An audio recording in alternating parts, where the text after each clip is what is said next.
Okay, it's going to be a review of No Way Out 2003. We're just a little bit past the 20th anniversary. So this was February 23rd, 2003 from Montreal, Quebec, Canada. Another pay-per-view in Montreal. We just saw the Elimination Chamber. Last week was from Montreal. So this was actually the pay-per-view return to Montreal since Survivor Series 1997. So they had not been on pay-per-view in Montreal since the Montreal Screwjob. And you do get to see Shawn Michaels in the very first match. So we'll see what happens there. This was from the Bell Center. I'm not sure if I know Sami Zayn was actually at Survivor Series 97. So I'll be interested to know if Sami and Kevin were at the show as well. I'm not sure. The attendance was 15,100. Huge attendance. You know, I remember in Austin's match, he was taken aback by, you know, just how many people were out there. He was actually gazing into the crowd after his match with Bischoff. The pay-per-view buy rate, it does 450,000 buys. For a non-Big Five, I think that was it's a huge jump compared to the numbers from late 2002. It's a better buy rate than Survivor Series and Armageddon, but still, I think it's a little bit disappointing because, this is the first time you had seen Austin since he walked out. So I just think there was a lot of curiosity at the time. So you would expect a higher buy rate, and at the same time, you're stacking the deck. You got the debut of Hollywood Rock. You got the returning Hulk Hogan. You got Triple H and, Angle and Lesnar. I mean, it's a loaded show. There's a Hall of Famer in every single match. I would say that the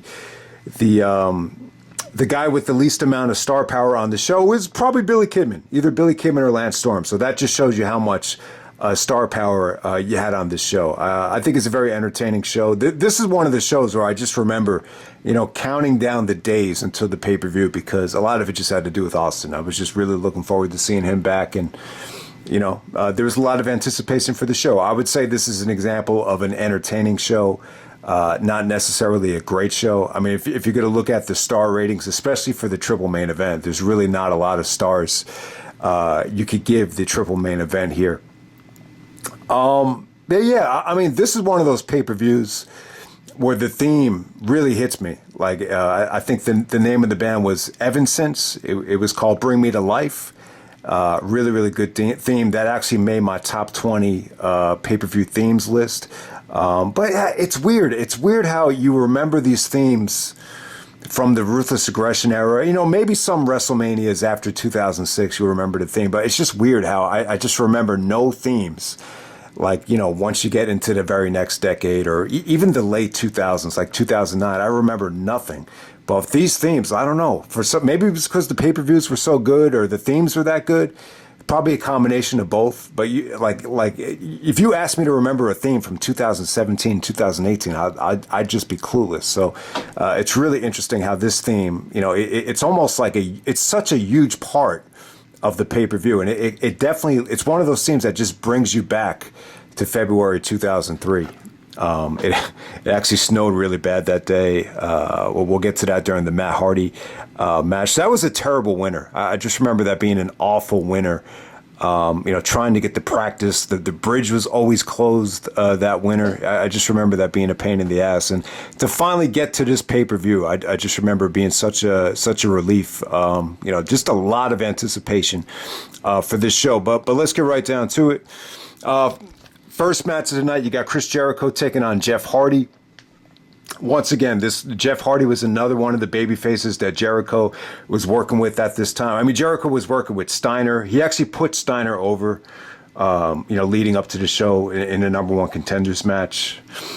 Who is it? It was Steiner, Test, Jeff Hardy, and Shawn Michaels. He was feuding with like four guys at once. That's one of the reasons why a lot of people thought Jericho was the MVP of Raw in 2003. But awesome match right here. Jeff Hardy had a ton of face paint on here.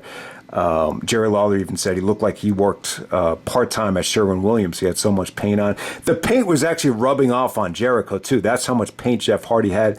But yeah, the crowd was awesome here. This was the first time, and this kind of stuck for years. Like, guys would kick out at 2, and then the crowd would just chant, two. And then Taz was like, what the hell is wrong with this crowd? Why are they chanting two? So that would go on all night. And it kind of stuck. It kind of carried over for years, if anyone remembers that. Jericho is hilarious here. I think after Jeff Hardy kicked out of the lion salt, they do a close-up of Jericho, and he just goes like this, Sash! Like it's almost like Jericho had like his own language. Yeah, I mean, he was great here. You know, he actually did it Insecure. He actually chanted Picture Perfect. So Jericho was really animated here. I thought the crowd was great. The crowd was chanting for Y2J, chanting for Jericho. I believe he cut an anti-Canadian Montreal promo on Sunday Night Heat, but it definitely didn't work here. You know, we would see Jericho later on in the year with Michaels, you know, kind of playing off the Montreal screw job to set up the WrestleMania rematch, which was awesome. But yeah, I thought him and Jeff Hardy had a good match here. This was probably my second best match of the night. Yeah, I mean, really, really nice counters from the walls of Jericho into a small package. Jericho countered the Hurricane Rana into a power bomb and then transitioned it into the walls of Jericho for the finish. But man, I just thought this was fun. You know, the crowd kind of made it better than it was. I mean, it wasn't great. Like I don't feel like this is the best version of Jeff Hardy. You could just tell there was a little bit of depression sinking in, which we'll talk about a little bit later with the Matt Hardy segment. But after the match is over, so Coach is actually on commentary. JR still selling the beatdown from Bischoff with the bricks and everything. So Jericho has the walls of Jericho locked in. He doesn't release the hold. And Coach is like, release that hold, Chris Jericho. Just didn't come off that well. And then Shawn Michaels comes out to the rescue, you know, to set up the WrestleMania match. So they boo the crap out of Michaels at first because, you know, this is Michaels' return to Montreal. As Michael said, Montreal remains the only place stuck in November of 1997 that, you know, they can't move on with their lives. So then Christian comes out, and it just seemed like at this time, you know, on the road to WrestleMania, it seemed like Christian took a million super kicks, got a super kick right in the grill. And when Shawn set up for the super kick, it felt like he got the fans back. It felt like after the super kick to Christian, the fans are just going crazy. So yeah, he got heat at first, but it was probably mixed. It was probably half of the fans there had no idea what went on in 97. And then, you know, when you see Shawn get into the ring, it's you hear the reaction of the fans that are still bitter about what happened. So it's a little bit of a mixed reaction, but Shawn actually got a great reaction, after the super kick. And like I said, man, Christian must have took like at least 5 or 6 super kicks, like, leading up to WrestleMania right there. So, you know, good way to start off the show. All right, next up, you got the Raw Tag Team Championship match. You got William Regal and Lance Storm defending against Kane and Rob Van Dam. I thought this was good stuff while it lasted. I mean, I don't like the pairing of Kane and RVD. I just feel like it's lazy. I feel like it's thrown together. But this had a really good story to it, though. You know, RVD and Lance Storm actually went at it pretty good here. You know, you almost forget, you know, they wrestled on the first ECW pay-per-view, and then they had a really underrated ECW match at, I think it was Guilty as Charged 1999. I love that match. So you definitely saw the good version of Lance here. It almost felt like he wanted to impress for his home country. Regal actually took a nasty looking body slam from Kane where it actually almost spiked him on his head and he was unconscious for a little bit. Well, you know, the ending is what it is here. You know, Lance Storm he's actually choking Kane out, and on the way down, he actually tries to rip off the mask, and Kane has trouble seeing, and then he accidentally chokeslams Rob Van Dam, and then Van Dam takes the pinfall. Lance Storm and William Regal retain, and Van Dam has to show emotion and look like he's pissed off, which, you know, doesn't always come across great with RVD. You know, I don't think that's his forte, but I thought he did a good job there. So in a way, it kind of sets up the whole Kane unmasking storyline. So the seeds were kind of planted for that. So it's pretty cool. It's pretty cool how it was executed. But, you know, the fact that these guys didn't make it on the WrestleMania, I think it always kind of bugs a lot of people that a guy like RVD and even William Regal and Lance Storm, they should have been able to get on WrestleMania 19. No doubt about it. So we'll move on to the Cruiserweight Championship match. So if you're a Matt Hardy fan, I'll say this. This is probably, you know, one of 3, I would say, at least in the top 2. I would say this match right here and the steel cage match against Edge. I think it was Unforgiven 2005. I feel like these are the two biggest Matt Hardy singles victories that he's ever had. And yeah, so Matt Hardy wins the Cruiserweight Championship here from Billy Kidman. The pre-match promo with Jeff Hardy is hilarious. So Matt's talking about how, Mattitude allows for the impossible to happen. He actually had to lose 10 pounds in a week just to make weight. And then he sees Jeff Hardy kind of sulking after the loss and says, maybe if you weren't swept up in your imagination. And Bruce Pritchard was actually saying that this is the first time you got to see glimpses of the woken Matt Hardy. Just by the way he said imagination. So you almost forget, like, Matt Hardy had the Mattitude going on SmackDown. Jeff had the imagination thing, which I really don't remember that well, but I guess that's what you want to call it. And Matt Hardy said, maybe if you weren't so swept up in the imagination and stayed a loyal follower of Mattitude, you wouldn't be losing every single match you're in these days. And then Jeff Hardy kind of smacks him. And I don't think you saw Jeff Hardy on pay-per-view until maybe the fall of 2006, after this show. So, yeah, so Matt Hardy and Billy Kidman had a really, really good match. It kind of just felt like Kidman was holding the title for Matt Hardy. I mean, really, I can't say it was anything over the top, but it was good stuff. Kidman's a hell of an athlete. He busted out the shooting star press. Shannon Moore, was kind of a pain in the ass at ringside. And eventually Matt Hardy was able to hit the twist of fate off the top rope for the victory. So it came across well. I thought Matt Hardy showed a lot of charisma, a lot of personality. The Mattitude thing with the, the buffering and the internet feed with the entrance. And Matt even said that he hates snow and ice.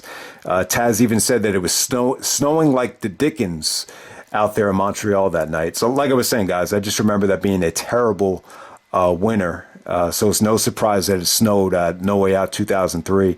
But yeah, I think my favorite part of the match, though, was when Matt Hardy was actually doing the jumping jacks, right when the match started. He's like, oh yeah, Kidman. Like, he was dropping weight to win the Cruiserweight title. So I like this version of Matt Hardy. I think I think him having the little MFer with the Cruiserweight Championship and, the Mattitude gimmick, I really feel like this is the best version of Matt Hardy we ever gotten. And, he would go on to have a good reign, wrestle Rey Mysterio in really, really good matches, leading up to the summer of 2003. So we'll move on from there. Next up, we got Undertaker taking on Big Show.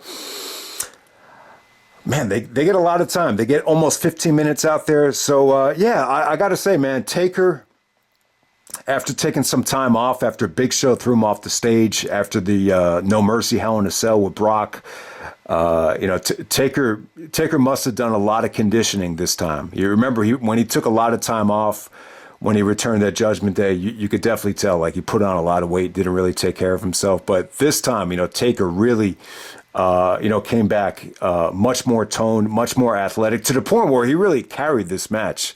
He carried Big Show to a really, really good match. I mean, a lot of people have kind of joked around in the past, when kind of describing, whoever, adult entertainers, strippers, anybody. So I've heard it in the past, Undertaker, Big Show work rate, and you kind of think negative when you hear that. But, someone made a good point. Like, their matches always pretty much over-delivered. I think they had a really good match as well. Like, I think it was Cyber Sunday 2007, maybe around that time.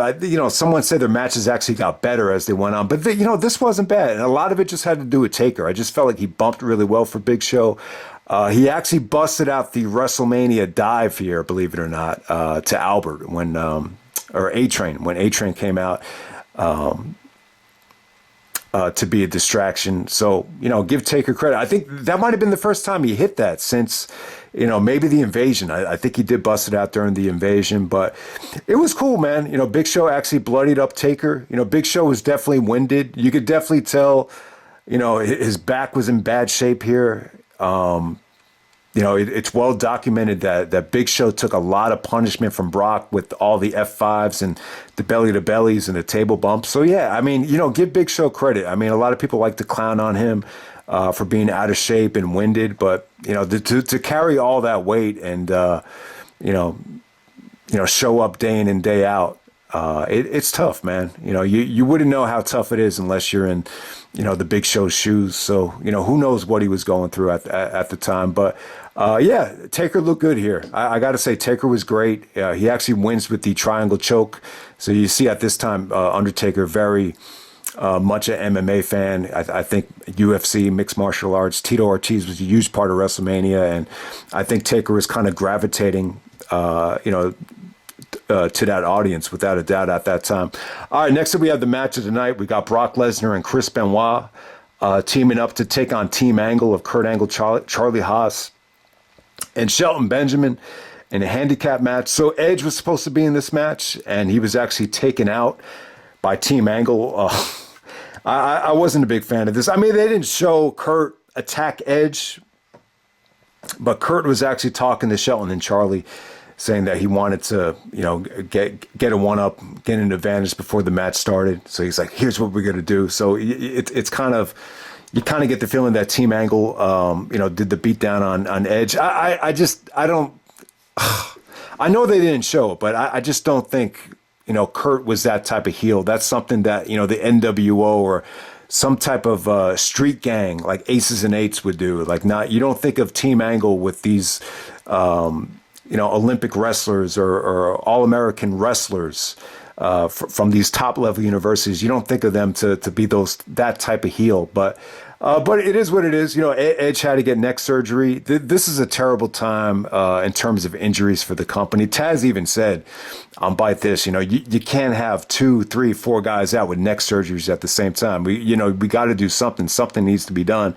The bottom line is, the toll was took on Edge. I mean, if you make a mixtape and show every time Edge got Germaned or sunset flipped in 2002, I mean, when you add it all up, it's the equivalent of being in a nasty car accident. So apparently Edge was going to actually wrestle in the match and just do very minimal stuff and was going to be taken care of. But his neck was in such bad shape that they just decided, he's untouchable. You can't even touch him. So we just, that was pretty much it. And the WrestleMania plans were dead for Edge. So, but give Edge a lot of credit. He busted his ass that whole year. But I would say this: like, if you put Edge in this match, I think if you had given it like 30 to 35 minutes, it probably would have been a much better match. But considering they only get about 15 minutes here, I think it actually ended up being for the better that this was a handicap match, because this way you're able to get Brock and Benoit into a nice little rhythm. And it's probably one of the best handicap matches I think I've seen. Really entertaining stuff. Just a shitload of wrestling talent here. There's really no weak links. I thought Shelton and Charlie were really underrated here. Really athletic. I think this is one of the first times I've seen Shelton actually bust out that leap over Charlie. Charlie actually delivered some really nice suplexes. So give the Team Angle guys credit. And you almost forget, like, at this time, Kurt Angle's coming out with the championship. You got Paul Heyman with Team Angle. And, Kurt was even saying, a couple weeks ago that, this was supposed to be like the bloodline. Like Kurt was supposed to carry the championship past WrestleMania, have a really long title reign. You got Heyman as the manager. It's almost very similar when you think about it. And it just kind of makes me think of, Heyman's longevity. I'm just thinking, man, he's been there for, over 20 years. And when you think about his ECW run, like, that's pretty much what Heyman for.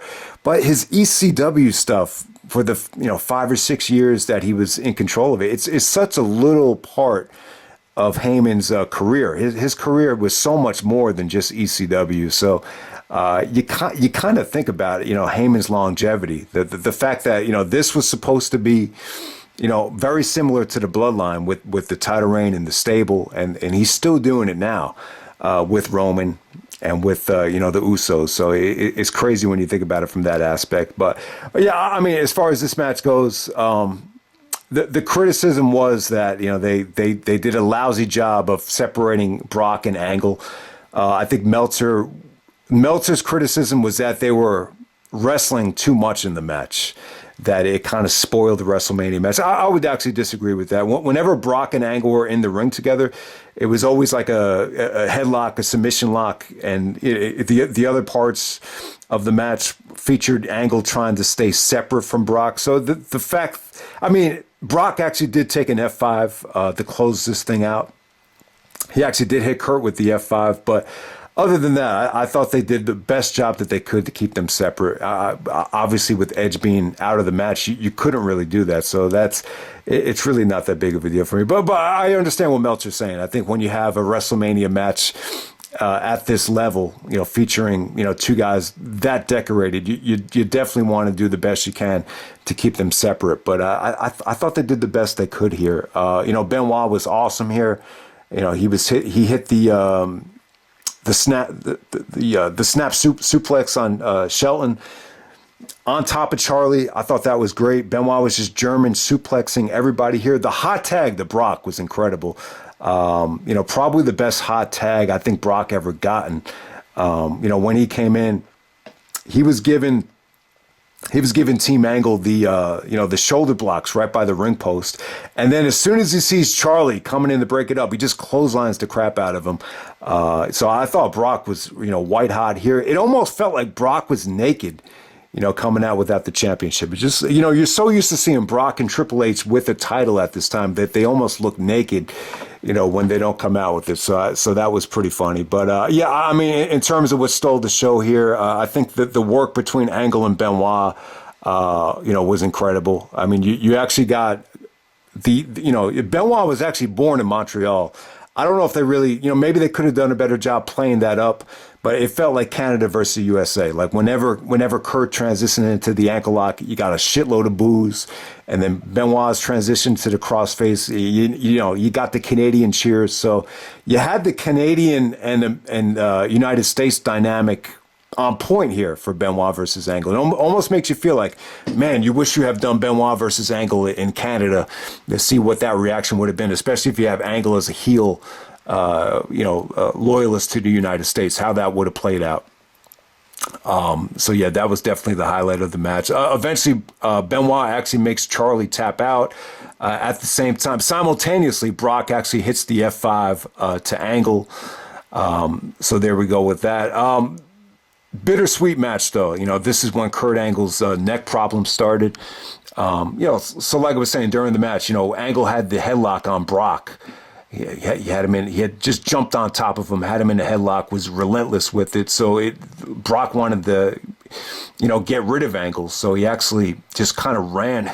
See, this is where Angle talks about this from time to time, that Brock doesn't know his own strength, and maybe he's right. Like he tried to get out of the hold, and Brock, very forcefully just kind of ran into the turnbuckle, and then Angle's left arm, you could look, you see, it's not really his neck, it's more of his left arm. It just kind of, buckles by the turnbuckle. You see Kurt just go down in a shitload of pain. And, I think a couple days later when they made the flight to South Africa, so Angle actually goes to South Africa, but it's not until he's on the plane ride where he's noticing this severe pain in his arm. So yeah, I mean, it's definitely related to the neck. You hear it time and time again. A lot of times when guys have broken necks or need to get neck surgery, they lose feeling in their arm. And that was the biggest problem I think Angle had at WrestleMania. Like he had a tough time feeling his arms because of the nerve pain. The nerve pain just shoots all the way down the arm. So yeah, you could definitely see it. Angle's arm, he goes arm first into the turnbuckle, and that's where the neck pain really became chronic. And it probably didn't help that Benoit actually gave him a release German suplex to follow that up, and then I think Brock actually gave him another belly to belly. So yeah, bad night for Angle. You just say to yourself, what could have been. Because I think this version of Kurt Angle with Team Angle, healthy, not worrying about the neck problems, who knows? Who knows how long this championship reign could have been? Maybe it could have been like Roman in the Bloodline, but we'll never know. So, that's really where it started with the traumatic injuries to Kurt Angle, and it just seemed like it always happened time and time again. It's funny, like the first. I'm not saying the Brock thing is the reason why it happened, but it all adds up. I think everything added up. You know, the injury during amateur wrestling when he got dropped on his head.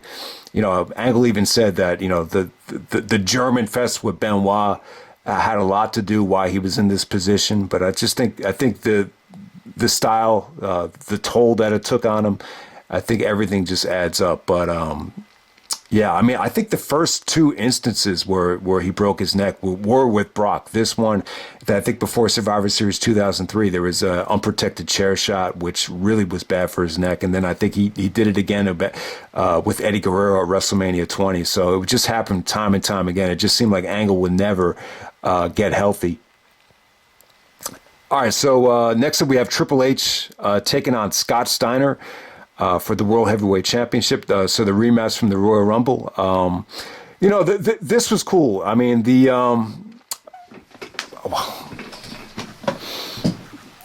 good part about this was, you know, you establish Evolution. You know, at this time, Flair and Batista already had a little bit of association. So Batista faced Steiner, and then you finally got to see Randy Orton come into the mix, and that sets up the Triple H promo where he introduces Evolution, and he has that famous line where he talks about where if you wake up in the hospital in one day and you don't know what the hell hit you, Evolution has just passed you by. So they did a great job of establishing Evolution. They didn't show it here in the video package, but I think Orton and Batista did some stuff with Goldust, what they did like a Tourette's playoff, where Goldust had, you know, he was kind of mocking, you know, people that had the Tourette syndrome after being electrocuted. So that was going on at this time as well. But yeah, I mean, it is what it is. You know, you spent all that money on Steiner to bring him in. Obviously, he's not healthy or he's just not, you know, performing up to par. So you might as well cash in. You know, do a finish with the pedigree, and you know, have the Evolution guys kind of beat him down. And so that's probably the best thing that came apart from this. I thought the video package was cool. You know, they actually used the "Bring Me to Life" song in the video package, and it worked. It worked pretty well here. You know, this match here in Montreal, the crowd was great. The crowd shitted all over Steiner, and I know at this time I think Steiner had a problem with his foot. And it definitely, you know, affected him, most people would say. But I don't know, man. I think it's more than just that. I just think his body was just breaking down. You know, when you're delivering a punch, I mean, do you really need a healthy foot to deliver a punch or to deliver a quality suplex? I just don't know. Like, if you put a knife through Bret Hart's foot or Austin's foot, are they going to not be able to execute a punch? I just don't know. I just think a lot of it just had to do with the way Steiner's body was structured at the time. I don't know. He just wasn't moving like the Scott Steiner of old. I don't know if it has to do with steroids or just not really, or maybe injuries. I don't know. Maybe just the way his body ended up being structured with the very skinny legs and the heavy upper body. But the bottom line is, you know, Steiner just did not look great here. There were boring chants. They booed the crap out of Steiner. They cheered Triple H whenever Triple H would transition into a punch or a neck breaker. But it was entertaining, though. It was entertaining stuff. You know, Earl Hebner was the referee, so they were chanting, "You screwed Bret." And when Triple H and Hebner were arguing with each other, Triple H actually shoves Hebner, and it got a monster reaction. You know, Batista and Orton did come down to distract Steiner. Steiner kicks out of a belt shot from Triple H, but he could not survive the pedigree. So, hey, at least you get the pedigree finish. It wasn't as long as the Rumble. You know, I would have liked to have said, you know, if Steiner was so bad at the Rumble, could we just substitute and put someone else in this spot? Maybe do RVD and Jericho, Triple H in a triple threat, or maybe something with Booker T to get Booker T ready for WrestleMania. From what I remember, the original plan was to do Steiner and Triple H at WrestleMania in the rubber match. But thank God that did not happen. But I don't know. Overall, I got to say I'm disappointed with this Scott Steiner run. I just, you know, Triple H took a little bit of the criticism as well. I really don't think Triple H was holding Steiner back, because when you watch a performance like this, it's clear that the weak link is Steiner. Some people have argued to me that if you put Steiner in the ring with Benoit would have been able to carry Steiner to a much better match. I would actually disagree with that, because if the guy can't execute, a proper offense, whether it be punches, suplexes, or anything, the match is only going to be so good. I mean, I will say, I think Steiner looked a little bit better here. I think it was shorter. It had more of a fun atmosphere. Steiner actually busted out that, not really an angle slam, but it's almost like a kind of a variation of it off the top. That's how he beat Jericho to become number one contender. He did pull that off here. I thought that was impressive. But overall, I got to say, yeah, I mean, just very underwhelming. Okay, so next up we got Stone Cold Steve Austin returning after walking out in June 2002 to take on Eric Bischoff, the guy that fired him from WCW. So yeah, I mean, this was cool. I think a lot of people really wanted to see Austin back. You know, it's funny, like when Austin walked out, the Eddie Guerrero stuff really kind of stuck out in my mind, because, you know, there was this one time, I think it was the night The Rock came back, Austin's music hit, and then it was Eddie Guerrero, the Latino Heat hit, and Eddie was like, that's the last time you're ever going to hear that song. And that's when I think it really started to sink in. Oh, this is real. Like, he's definitely not coming back. So yeah, man, it's crazy. Let me talk about the storyline here first. So it was all about Vince. Vince was upset that Raw's ratings were down, and SmackDown. I mean, they were acknowledging that Raw really wasn't, the better brand at this time, and that, SmackDown was the better. But they didn't really say that SmackDown was the better company or the better brand, but he's just very disappointed that Bischoff hasn't taken Raw and shaken it to its very foundation. And then Bischoff was like, there's only one man that can, take Raw to the next level, and that's Stone Cold Steve Austin. And there was this whole time thing. Video package is great. They were talking about the most valuable commodity is time. So Bischoff is running out of time to sign Austin. And then there was a segment on Raw where he ran out of time. Vince actually asked him, have you signed Austin for No Way Out? And Eric says no. And then Vince actually fires him. And then JR comes out and says, I just talked to Steve. He's guaranteed to be at No Way Out. And then Vince actually hires him back. So I thought that was pretty cool. Yeah, I mean, Bischoff did a lot of crazy things here. Humiliated Jim Ross. Acted like he was a... I guess Bischoff is a very well decorated black belt. He's a karate champion. Yeah, there was a segment where he actually kicked a brick and it exploded on Jim Ross, just to kind of build tension and build heat, for this match. So, I definitely think it worked.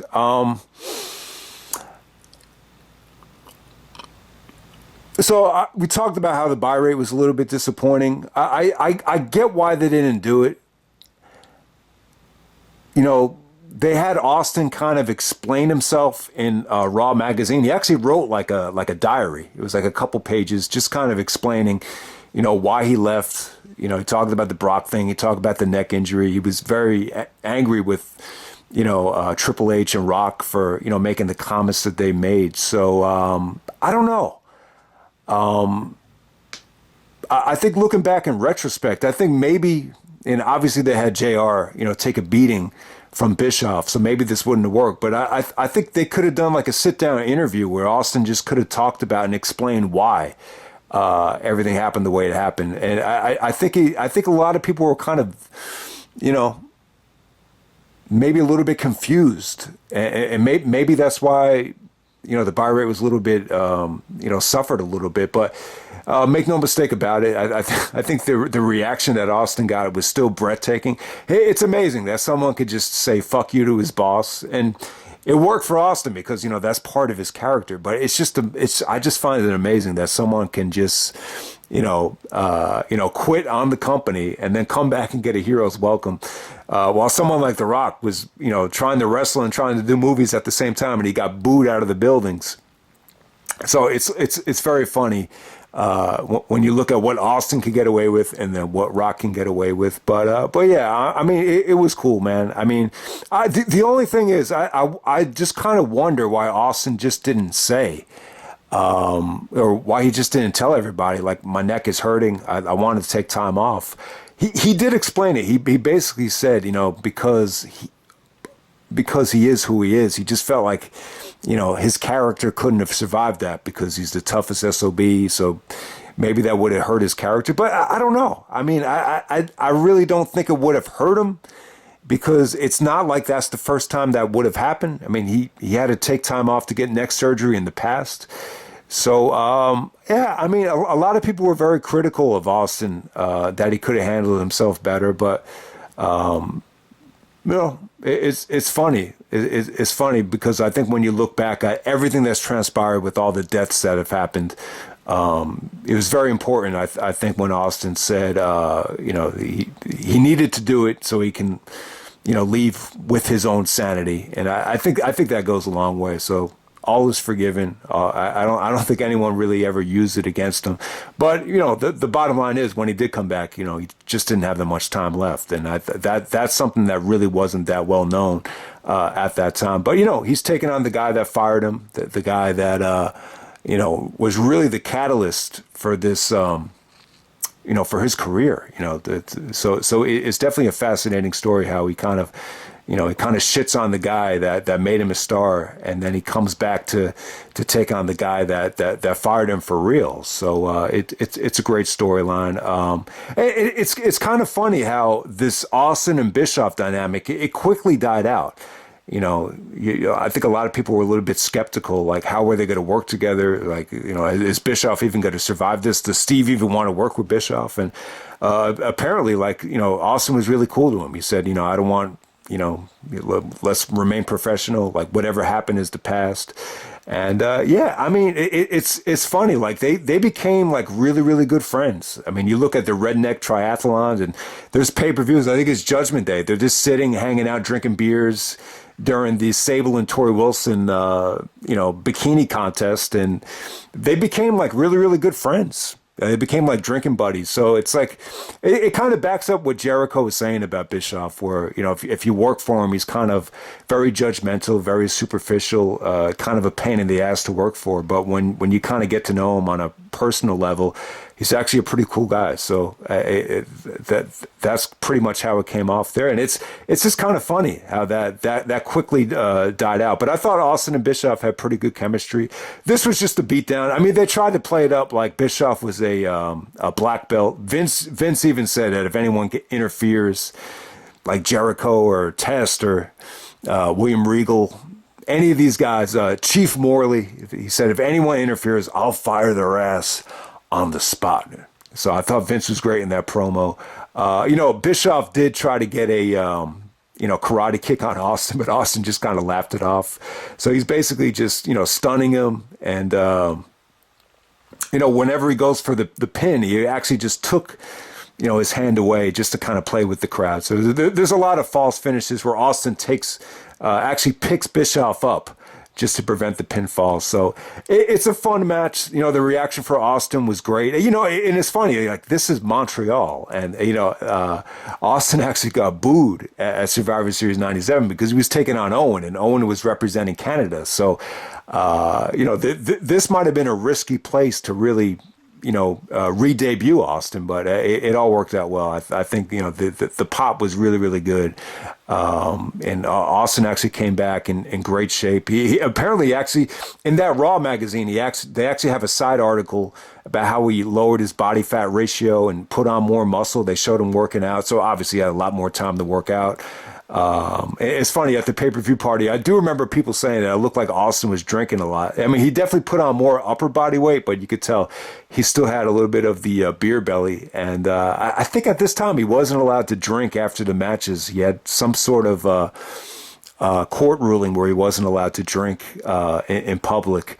So, yeah, but hey, man, the match is a lot of fun. It's tough to rate, though, but it was definitely cool to see Austin back. And then the main event, we got Rock versus Hogan, part 2, this time in Montreal. All right, so this is really cool that they had the rematch in Montreal. When you go back to when Hogan was undisputed champion, like he got some of the biggest standing ovations, ever in Montreal. So for whatever reason, Canada really gravitated towards Hogan more than the United States for whatever the reason. So it's almost like he became one of Montreal's own. So yeah, The Rock was getting booed in Canada, so let's just do the rematch in Montreal. I mean, it sounds good on paper, but I'll tell you, this is one sequel that just didn't really need to be done. It really, to use a movie analogy, it kind of reminds me of The Sandlot 2 or Dusk Till Dawn 2. It reminds me like of a sequel that I never saw. I don't know. I mean, Home Alone 2 is actually not a bad sequel, but I want to say Home Alone 3 would be like an example of a sequel that you just don't give a shit about because, Macaulay Culkin's not in it, not the same actor, so it doesn't have the same feeling. Kind of had the same feeling about this. I don't know what it was. I just think the cat was out of the bag. I think that the biggest regret about this thing is I think you have the Rock turn, during the match. I think if you went into this thing with the Rock still trying to suck up to the fans, I think it would have created more of a hostile environment. But for as bad as Hogan looked here, and Hogan looked bad, he looked a lot better, I would say, in the summer of 2002. Than he did here. He just didn't look good. I think he had the bad back. Even just trying to do simple shit, like trying to take the Rock's head and slam it against a turnbuckle, you can clearly see like the Rock had to do it for him. I mean, it just was kind of ugly. Most memorable part of the match, I would say, was just Rock's charisma. Rock really kind of used his charisma to, interact with the audience just to carry this thing. Hogan actually took his belt and whipped it against the Rock's back. Rock even said that he had a tough time recovering from that. Like, he could feel it for the whole week. So you do remember that stuff. But, yeah, I mean, how the Rock turned here was cool. I think it was via satellite. This is how Rock turned heel. He was cutting a promo with Hogan to set up the match. He was telling Hogan not to bore the people, and then he had his chef cooking for him, and he cut Hogan off and just said, "All right, the Rock has to go because the tofu is ready." So that's how Rock kind of officially turned heel, and he actually spits on Hogan. I think it was on the SmackDown before No Way Out, where he said, I was just entertaining. I didn't mean to be disrespectful. Then he goes to shake his hand, and then he spits on him. So yeah, I mean, they really tried to get Rock over as a heel, and maybe it was a little bit unnecessary. And it's funny, everybody talks about how turning Austin heel was a mistake and it hurt the buy rates, but maybe it kind of hurt business a little bit to turn the Rock heel. No one ever talks about that because of how great the Rock was on the mic. He just had so many, great lines as Hollywood Rock. But we'll be here all day if we try to review, this whole Hollywood Rock run because it was very entertaining. But yeah, with this match right here, very Montreal inspired. And it's funny, like I thought the ending might have been when Rock would actually lock the sharpshooter on Hogan and then Vince would come out to call for the bell. But no, that wasn't it. I'm getting this confused with Survivor Series 98. So Rock just wins with the rock bottom. Sylvain Grenier is actually the, special guest referee here. So the lights go out. This is very similar to Rock and Punk with the lights going out. Kind of remind me of that match. And then Vince comes out with the Hulkamania t-shirt where it just says, "What you gonna do?" And Vince has nothing kind of draped over it to block it out. And Vince takes off his shirt, shows off his physique. And this is just a total mockery of Hulk Hogan here. So I don't know, to see, I'll tell you what hurts the match for me, other than just Hogan not being healthy with the bad back and just not really, looking that good. The other thing that hurts it for me is The Rock and Vince McMahon. It's like, it's very confusing. It's like, you see Vince actually help The Rock, win the title as a heel. And we go back to Vince actually helping The Rock win. And, it's just kind of hard to buy into it because, you always remember WrestleMania 2000 and WrestleMania 17 too. Vince turned on The Rock consecutive WrestleManias in a row. So it's kind of like, how does this all make sense? It really is tough to buy into. Even the Sylvain Grenier thing. You remember Rock cut that promo on La Resistance about the weapons of mass destruction, just burying the La Resistance guys. And for The Rock to actually hold hands with Vince and Sylvain Grenier, it didn't seem right. And you even hear on some of these podcasts now that, Rock and Hogan didn't really, rehearse the match or do a walkthrough before the match started like they had done at WrestleMania 18. So for whatever reason, the WrestleMania 18, to me, like, it was all about timing. I think you had the right dynamic. I think the fans were just really fatigued from The Rock. And, this was just a huge nostalgia return for Hogan. So everything just aligned perfectly at WrestleMania 18. I think Hogan looked a lot more healthy at the beginning of 2002 compared to 2003. I think for whatever little he wrestled in 2002, obviously I think it took its toll on him. But yeah, I mean, it's not a memorable match. It's a tough pay-per-view to rate, though, because you have a shitload of star power. You got big returns. But I think more than anything, it's a little bit bittersweet. We're on the verge of one of the best WrestleManias of all time, but you got guys like Edge and Angle that are hurting. You got guys like Big Show. No one talks about this, but, Big Show and Hogan have severe back injuries. You do have some silver linings with Shawn and Jericho. Triple H is hurting as well. I didn't talk about it, but, Steiner was actually working on Triple H's quad, which was all taped up. The quad injury is just tough to come back from. I think he was still having trouble at this time as well. So yeah, lots of injuries.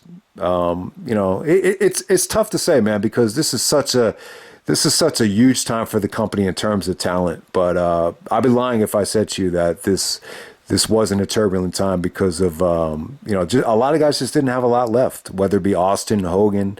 Obviously Rock for non-injury reasons, but yeah, man, it definitely kind of felt like it was a rough time, financially as well. Like you even learned that they were trying to get Sting for WrestleMania, but they just weren't offering him a lot of money, and then they bring in Goldberg at WrestleMania, and the fact that Goldberg only made $1 million for that whole year is just like, wow. Maybe the company just didn't have a lot of money at that time. But, in terms of The Rock, though, it definitely felt like this match with Hogan. It was just about, escalating, getting to Hogan versus Vince, kind of building towards that. Even the match with Austin at WrestleMania, it didn't feel like that was the real reason why Rock came back. It felt like he really wanted to do the match with Goldberg, and that was probably the biggest reason The Rock came back, just to cash in at WrestleMania and hopefully the dream match with Goldberg. But I don't know. I didn't think that was that great looking back on it. But yeah, man, that's No Way Out 2003. We'll wrap it up right there. So, with this show right here, entertaining show. I remember being, the crowd was great. The atmosphere was great. It's entertaining. Obviously, Steiner and Triple H, it sucked once again, but I think you could definitely argue that this time around it was a little bit easier to digest because of the crowd reaction and just the way they structured it to try to work around Scotty's weaknesses. So yeah, man, fun show. I can't say it's great though. Match of the night was definitely the handicap match. Yeah, Benoit and Brock. I do want to bring that up one more time. That's a combination that I wish we had gotten to see more of. There was even rumors that was going to go down at WrestleMania 19 had Kurt decided not to wrestle, but he ended up doing it. But yeah, man, you got to see Brock and Benoit team up. Unstoppable team right there. So they definitely had the match of the night. So you remember that. Probably my favorite handicap match of all time. Handicap matches usually suck. But I'll end it there. No Way Out 2003, and I'm out. All right.